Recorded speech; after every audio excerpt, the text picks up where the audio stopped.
เราจะใช้กายเวทนาจิตธรรมนี่เป็นที่ตั้งของสติสมาธิปัญญาหรือว่าเป็นใช้กายเวทนาจิตธรรมนี้มาเป็นฐานให้เกิดศีลสมาธิปัญญาเนาะ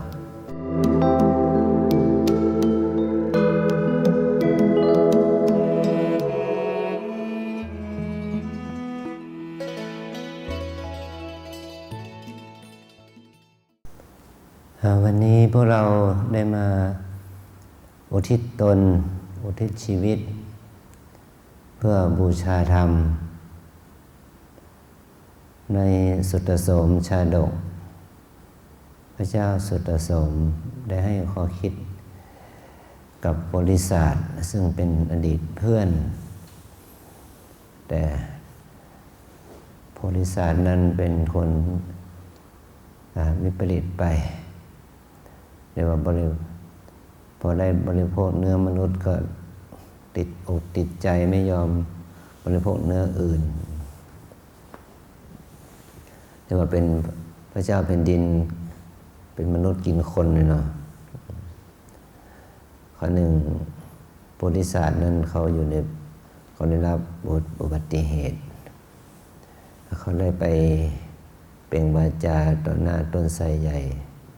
ว่าถ้าเขารอดตายเขาจะจับพระราชา101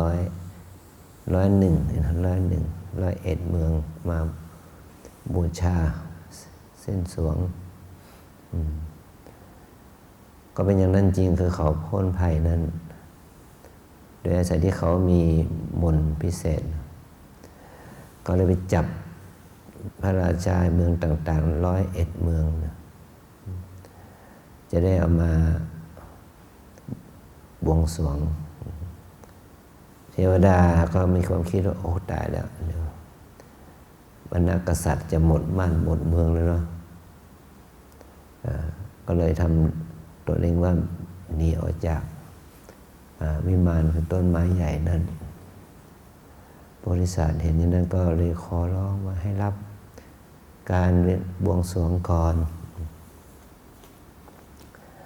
พระราชาบอกโอ้ยพระเจ้าเมืองเหล่านี้พระเจ้าแผ่นดินเหล่านี้มันไม่มีประโยชน์มีค่าน้อยถ้าจะให้เป็นที่พอใจเราแล้วต้องไปจับพระเจ้าสุตตโสมมา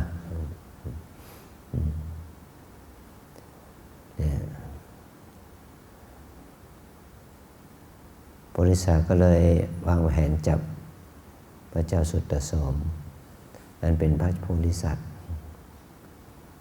แต่บังเอิญว่าพระเจ้าแผ่นดินพระเจ้าสุตตโสมนี้ได้ให้สัญญากับพราหมณ์ว่าจะมาท่องคาถามีค่า1,000ให้ฟังก็เลยขอโพธิสัตว์ว่าเราจะไปฟังธรรมะก่อนเราจะกลับมาให้ท่านเอาทำพิธีบวงสรวงให้เราแต่เนื่องจากเป็นเพื่อนเก่าเนี่ยเกรงใจก็ปล่อยให้ไปแล้วพระองค์ก็ไปมอบราชสมบัติมอบหน้าที่การงานกลับมาหาโพธิสัตว์โพธิสัตว์ก็โอ้ท่านยังผมว่าท่านฉลาดที่ท่านโง่จริงกลับมาหาความตายทำไมไปรอดพ้นแล้วจะกลับมาตายทำไมเนี่ยพระเจ้าสุตตโสมก็เลยตัดคาถาเลยนะว่าบนคนเรานั้นนะพึงสละทรัพย์เพื่อรักษาอวัยวะพึงสละอวัยวะเพื่อรักษาชีวิตพึงสละชีวิตเพื่อรักษาธรรมหมายความว่าถ้าเพื่อทำแล้วเนี่ยพึงสละทั้งทรัพย์ทั้งอวัยวะทั้งชีวิตเพื่อทำท่านไม่เข้าใจหรอกท่านเป็นคนบาปนะจะเข้าใจเราได้ยังไงนะตอนนี้เราก็ได้ฟังสโลกธรรมมันเป็นมีค่าเป็นพันก็เรียบร้อยแล้วเราพอใจแล้วเราถึงเราจะตายวันนี้เราก็ไปสู่สวรรค์ท่านนั่นแหละจะตกนรกนะบริษัทขอฟังหน่อยสิ อยากจะฟังกันนะโอ้ยคนท่านเป็นคนบาปมันจะฟังมันจะรู้เรื่องอะไรนะคาถาเนี่ยของเป็นคำสอนที่ดีขยันขยอขอฟังด้วย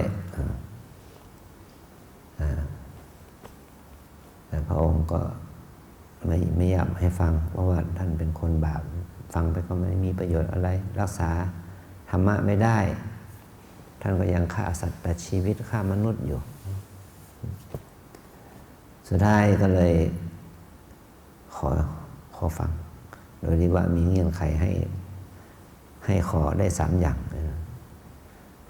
มี3 คาถาคนเงื่อนไข3 อย่างจนพระเจ้าสุตโสมสามารถทำให้โพธิสัตว์นั้น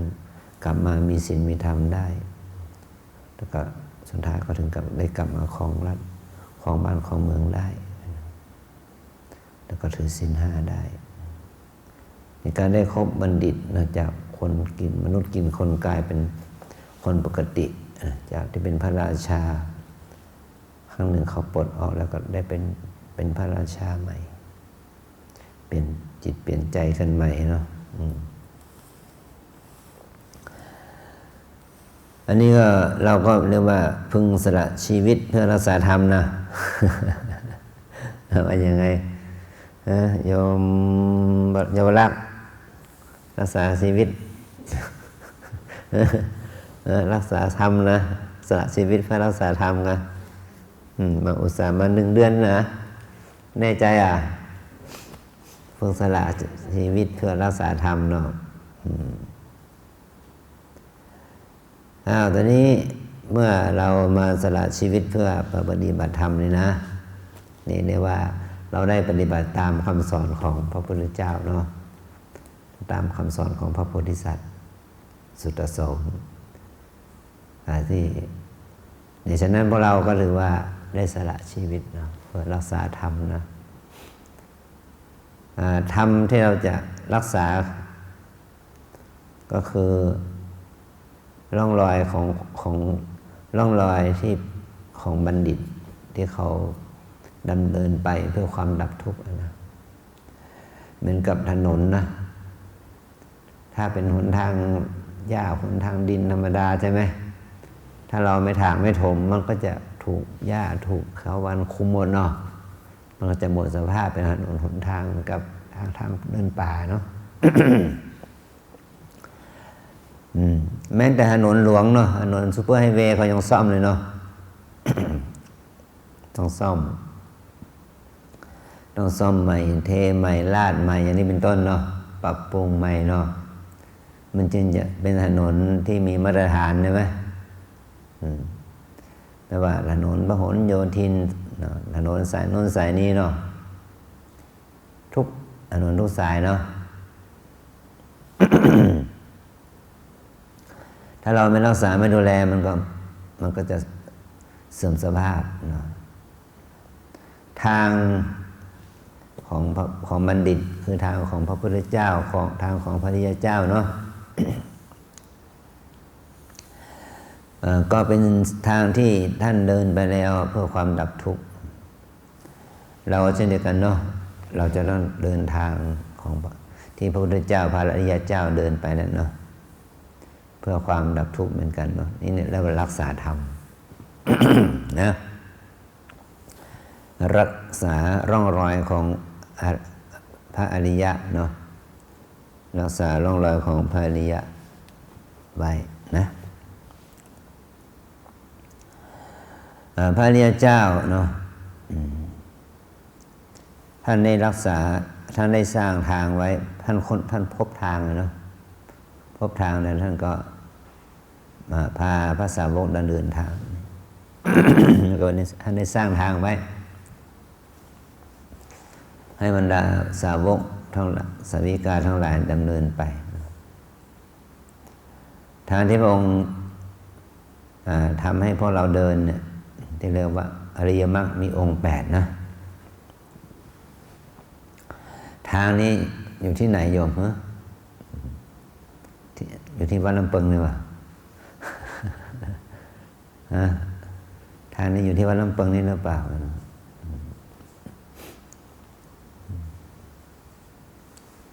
อริยมรรคมีองค์8ประการสัมมาทิฏฐิสัมมาแปลว่าถูกต้องดีงามเนาะสัมมาทิฏฐิความเห็นถูกสัมมาสังกัปปะความคิดความดำริถูกเนาะ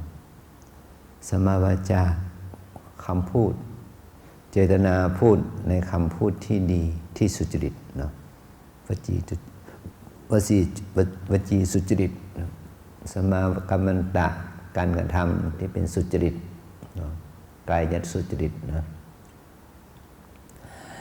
สัมมาชีวะการดำเนินชีวิตที่สุจริตเนาะเพราะนั้นดำเนินชีวิตที่ไม่เป็นทุจริตทางกายทางวาจานั่นแหละเนาะสัมมาวายามะความเพียรที่เป็นทางสุจริตเนาะความขยันความเพียรสัมมาสติความระลึกชอบเนี่ยที่เรามาเจริญสติปัฏฐานนี่นะระลึกชอบสัมมาสติอยู่ในนี้นะสัมมาสมาธิตั้งจิตมั่นอยู่กับปัจจุบันขณะนี่เรียกว่าสัมมาสมาธิไปตั้งจิตมั่นในองค์แห่งฌาน1 2 3 4ว่าไปเนาะนี่คือทางเนาะพอเรานี่มาเดินตามทางตามรอยเท้าของพระอริยะนะเดินตามทางสายนี้นะถ้าเรามีคุณธรรม8ประการนี่เนาะ8ประการเนี่ยนะใน8ประการนี้ขมวดออกมาเป็น3กลุ่มเนาะกลุ่มปัญญากลุ่มศีลกลุ่มสมาธิหรือถ้าจะพูดเป็นแบบจากระดับหยาบไปถึงระดับละเอียดก็คือศีลสมาธิปัญญาเนาะศีลสมาธิปัญญาแต่องค์พระสัมมาสัมพุทธเจ้าบางพระองค์ก็เทศแบบปัญญาศีลสมาธิคือเหมือนกับเชือกที่มี3เกลียวเนาะเราต้องฟั่นเกลียวให้มันเสมอกันแล้วก็ฟั่นให้มันเกาะเกลียวกันใช่ไหมให้กลายเป็นเชือกเส้นเดียวมี3เกลียวเนาะมันก็จะมั่นเนาะอย่างเรียกว่าเชือก3เส้นศีลสมาธิปัญญาแล้วก็ฉะนั้นเวลาเราปฏิบัติเราก็ต้องมีองค์ประกอบ3นะศีลสมาธิปัญญาความสังวรระวังเนี่ยความสังวรระวังในการกราบในการเดินในการนั่งในการลุกกันนุ่งกันห่มอิริยาบถน้อยใหญ่ตั้งแต่ตื่นนอนนึกหลับนอนนะเรามีสติกับการเคลื่อนไหวอิริยาบถน้อยใหญ่นี้เนาะการกระทำทุกอย่างที่เกี่ยวกับตัวเราเนาะความสังวรระวังนี่เป็นศีลเป็นศีลแล้วนะการนุ่งการห่มให้มันถูกต้องตามระเบียบการอยู่การกินให้ถูกต้องตามระเบียบเนาะอันนี้เป็นศีลนะเมื่อเราอยู่ในกรอบในระเบียบที่ถูกต้องเนาะมันก็เป็นอะไรเป็นสมาธิทำให้เกิดสมาธิจิตจดต่อเนื่องเนาะจิตจดจ่อต่อเนื่องความสังวรระวังเป็นศีลความไม่วอกแวกนะทุกขณะยืนเดินนั่งนอนนั้นเนาะความไม่วอกแวกนั่นเป็นสมาธินะนี่เป็นองค์รวมนะรู้ชัดตามอาการที่เราเดินอยู่ยืนอยู่นั่งอยู่เนาะรู้ชัดตามอาการไม่ว่าเป็นการยืนนั่งนอนการเห็นการได้ยินรู้กลิ่นรู้รสรู้สัมผัสกิจกรรมทุกอย่างทั้งภายนอกและภายใน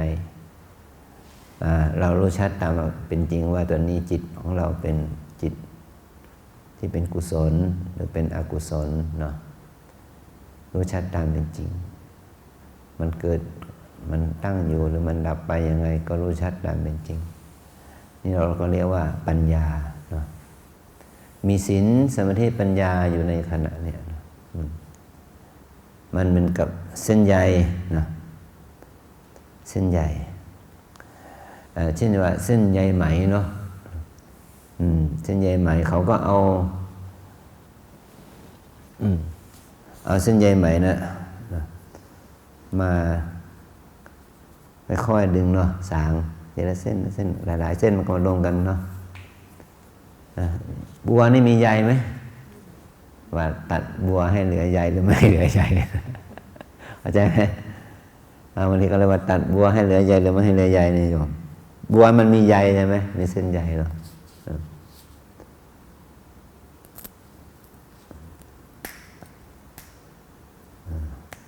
เนี่ยมันจะมีเส้นใยเนาะเราเอาเส้นใยของบัวเนี่ยเอามารวมกันเนาะถ้าเอามารวมกันละน้อยละน้อยนะพับ2 พับ 3 พับเนาะ4 พับน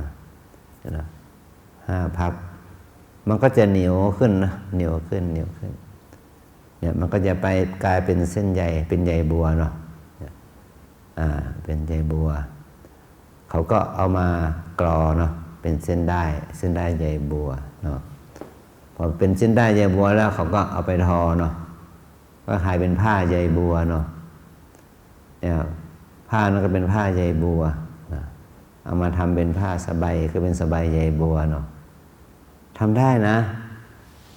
แต่ประเทศที่เขาทำคือไม่ใช่ประเทศไทยนะที่ประเทศโน่นประเทศเวียดนามเลย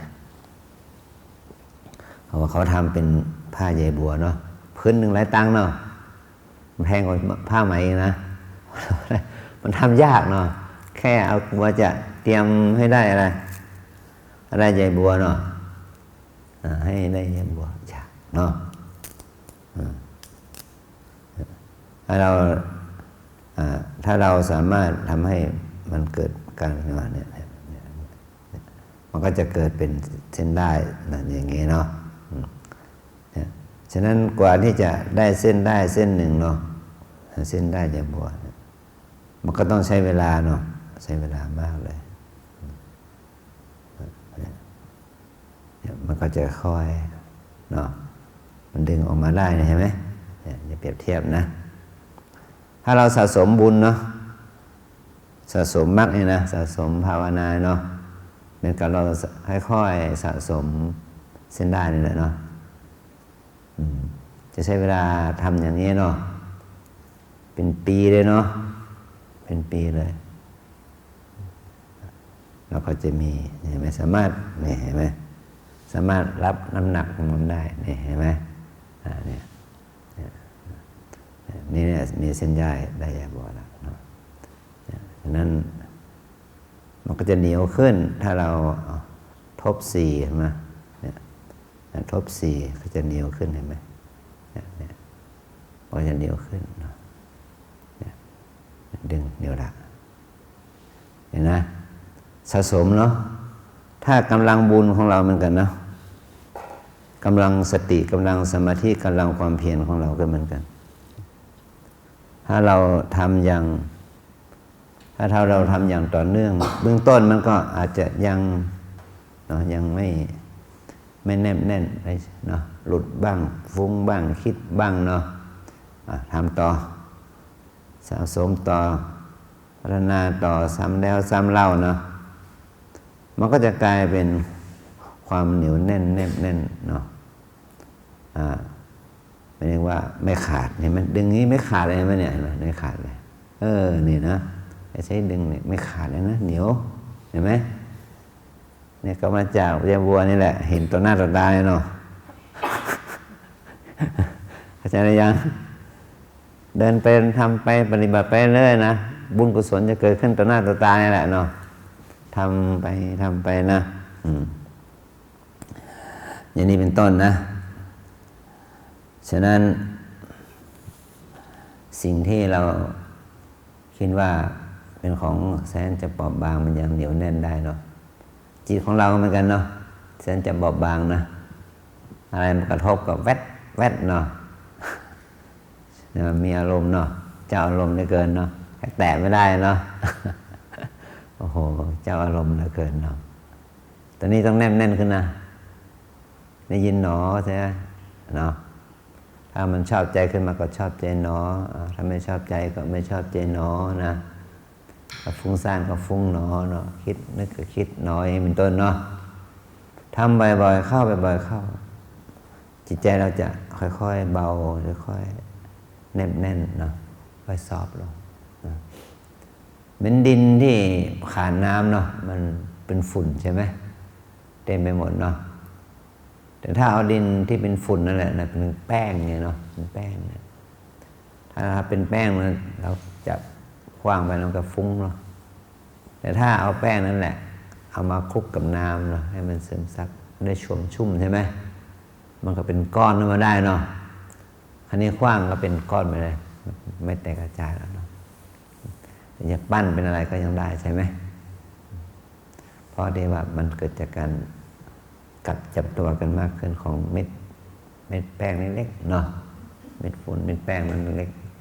ก็สามารถที่จะตัดแต่งเป็นรูปผลขนมอะไรแต่ละอย่างได้เนาะถ้าดินก็ตัดแต่งให้มันเป็นใจกันเป็นรูปคนรูปสัตว์เนาะแต่งได้เนี่ยต้องอาศัยการที่ว่าให้ปรมาณูของเม็ดดินเม็ดแป้งนั้นเกาะกลุ่มกันด้วยน้ำอาศัยน้ำใช่ไหมเพราะเราเคยทำงานอยู่เนาะเคยทำมาบ้างใช่ไหมนี่ถ้าจิตของเรานี่มันขาดน้ำทำเนาะมันก็เหมือนกับดินฝุ่นหรือแป้งนั้นมันขาดน้ำอะน้ำประสาทอะไรมากระทบก็ฟุ้งกระจายไปหมดเนาะอะไรมากระทบนิดกระทบหน่อยก็ฟุ้งกระจายใช่ไหมแต่ถ้าเราเอาน้ำทำมาซับล่ะซับน้ำทำเนาะเอาน้ำทำเขาซับจิตใจก็จะเยือกเย็นขึ้นนะจิตใจก็จะเยือกเย็นขึ้นมันจิตใจเราเยือกเย็นขึ้นนะมันก็อะไรมากระทบก็ไม่แตกกระจายไม่หวั่นไหวเนาะดีไหมดีเนาะเดี๋ยวที่มา3 วันคงต้องเปลี่ยนนะเอาเลข0ตามคือเติมเข้าไปเนาะเป็น30ถึงจะได้ดีเนาะไหวหรือเปล่าเนี่ยฮะโอ้ไม่มีเวลาเนาะมาได้แค่นี้เนาะ3 วันเนาะความจริงเรามีเวลาทุกคนนะเพียงแต่ว่าเราจะใช้เวลานั้นเพื่ออะไรต่างหากเนาะเนี่ยถ้าเรามีเวลาเพื่อการปฏิบัติมันก็ได้ปฏิบัติมีเวลาเพื่อการไปรับจ้างทำมาหากินมันก็ได้เนาะได้เงินได้ทองได้ปากได้ทองเนาะเรามีความรู้ดีความสามารถดีนะอาตมาก็อยากจะรับโยมไว้นะจะได้มาช่วยงานวัดเนี่ยนะงานวัดเป็นงานบุญนี่ไม่อยากได้บุญเหรออะไรประเภทนี้เนาะแต่ไม่มีเงินเดือนนะตอนนี้แหละยังคิดหนักเลยเนาะจะอยู่ได้ยังไงเนี่ยก็อยู่อย่างคนวัดสิเนาะก็อาศัยข้าววัดกินไปเป็นวันๆแล้วเนาะแลกกับการทำงานเนาะก็อะไรก็งานนี่เป็นงานของใครล่ะงานของพระพุทธเจ้าเราได้มอบกายถวายชีวิตเลยไม่ใช่เหรอ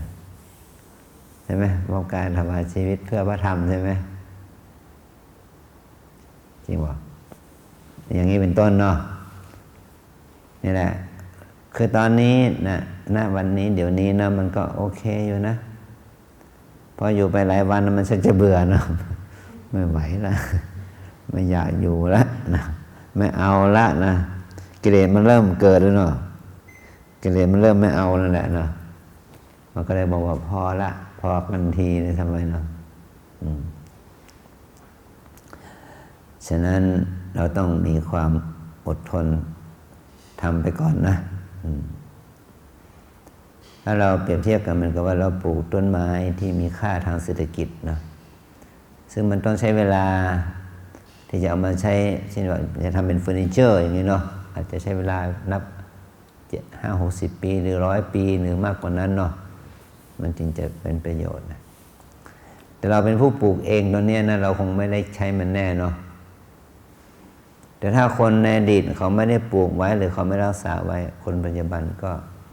ไม่มีใช้แต่เราปลูกไว้รุ่นลูกเราได้ใช้รุ่นหลานเราได้ใช้ใช่ไหมอย่างนี้พวกเราได้ใช้เพราะว่ารุ่นพ่อแม่ปู่ย่าตายายทำไว้เราจึงได้ใช้ในวันนี้ถ้าวันนี้เราไม่ทำอะไรเลยเนาะ แล้วลูกหลานเหลนของเราในวันหน้าเขาจะใช้อะไรนะอันนี้เป็นต้นนี่มองในแง่ของการสืบเนาะการสืบสารสมบัติของแผ่นดินการสืบสารสมบัติของชาติของตนเองเนาะของครอบครัวของเผ่าพันธุ์เนาะของหมู่คณะของสังคมนะเราจะมีความจำเป็นที่ต้องสืบสารไว้เนาะเพราะว่าใช่ยังไงเราต้องตายนะอีกไม่กี่เดือนกี่ปีไม่รู้เนาะเราก็จะต้องตายแล้วฉะนั้นสิ่งเหล่านี้มันจะถ่ายทอดไปให้แก่รุ่นลูกรุ่นหลานรุ่นเหลนนะ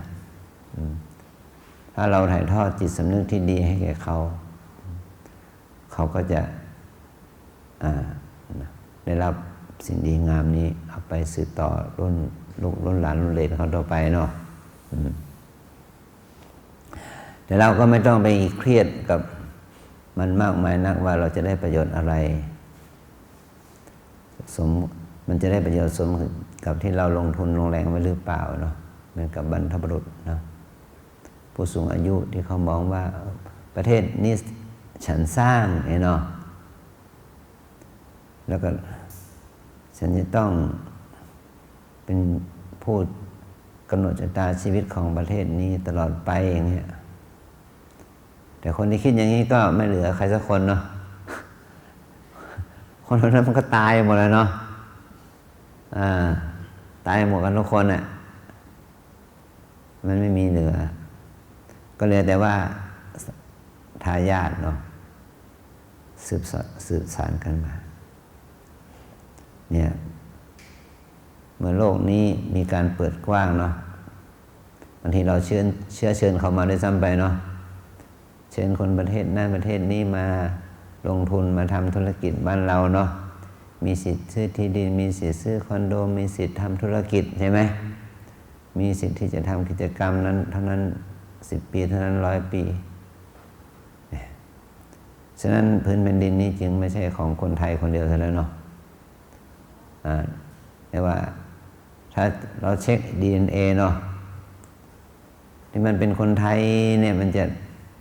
DNA มันจะเป็นยังไงเนี่ยเนาะเพราะเดี๋ยวนี้มันพันธุ์ผสมเนาะทั้งคนจีนคนไทยคนแขกฝรั่งสารพัดเนาะผสมปนเปกันไปหมดนะเห็นไหมเนี่ยชนเผ่าชาติพันธุ์สารพัดเนาะฉะนั้น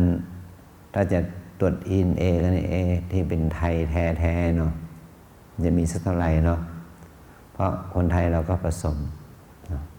ผสมคนมอญผสมคนพม่าผสมคนเขมรผสมสารพัดเนาะผสมคนอินเดียผสมคนจีนผสมกันไปนะเราก็สมมุติกันด้วยสัญชาติเนาะว่าเชื้อชาตินี้สัญชาตินี้นี่คือทางกายภาพเนาะแต่ทางด้านจิตใจล่ะอย่างกรณีนี้ว่า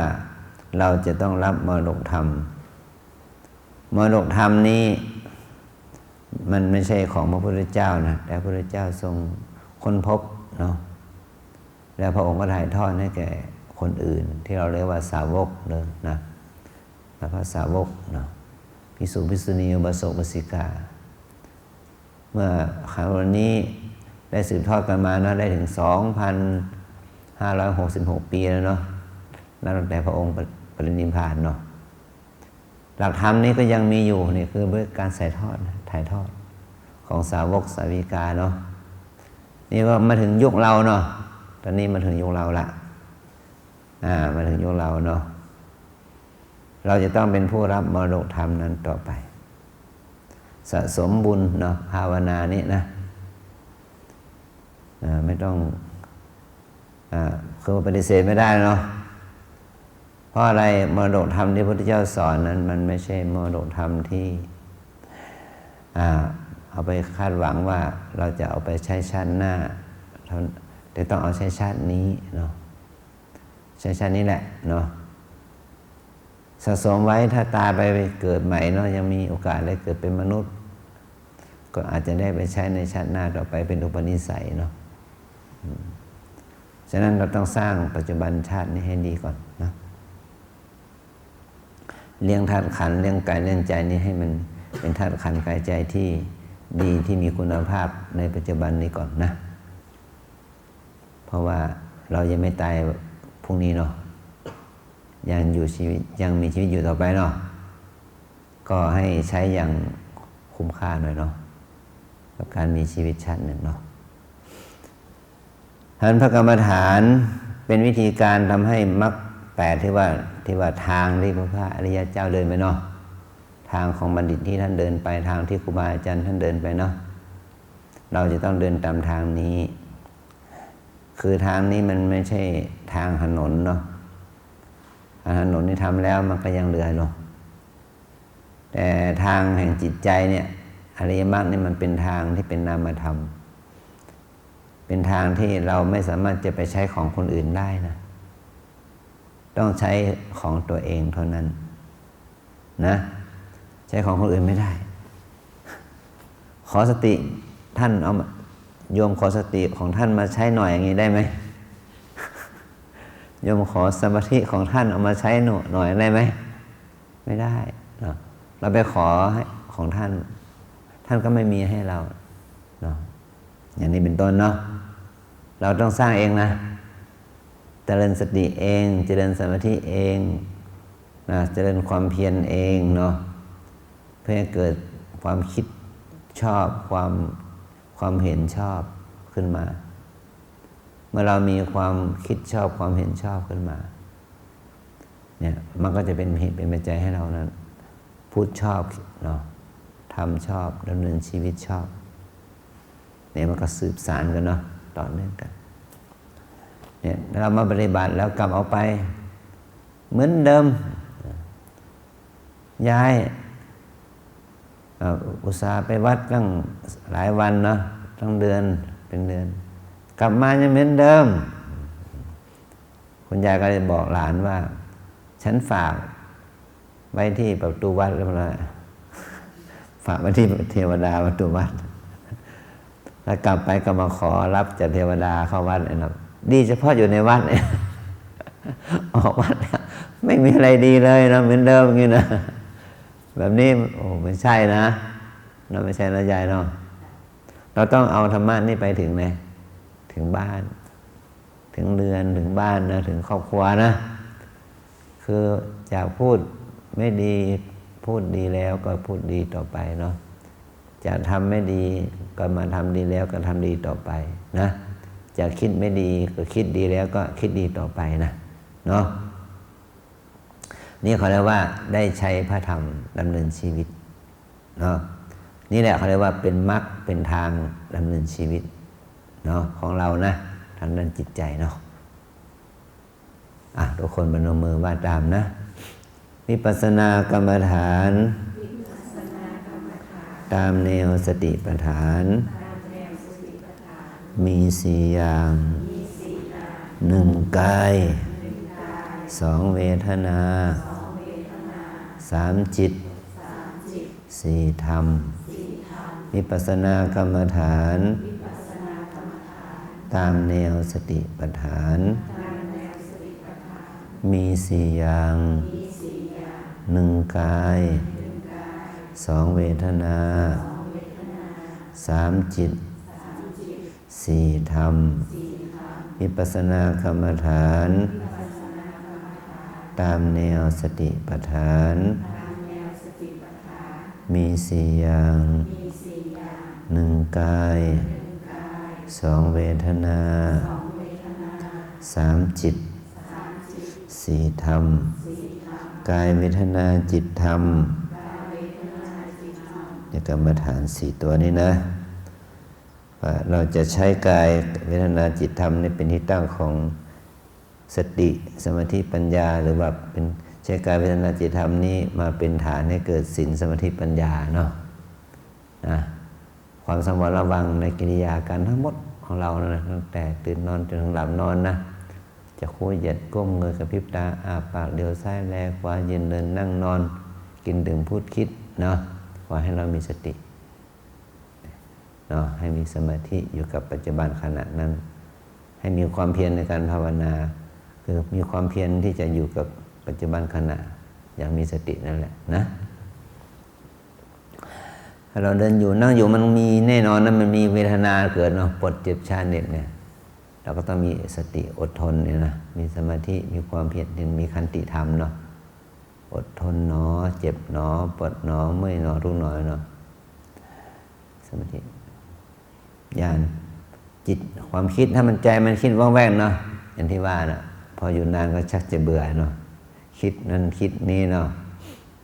อันบอกว่าอยู่บ้านคิดถึงวัดนี่ได้บุญเนาะคิดถึงวัดแล้วได้บุญนะอยากจะมาไหว้พระบำเพ็ญทานรักษาศีลภาวนานะ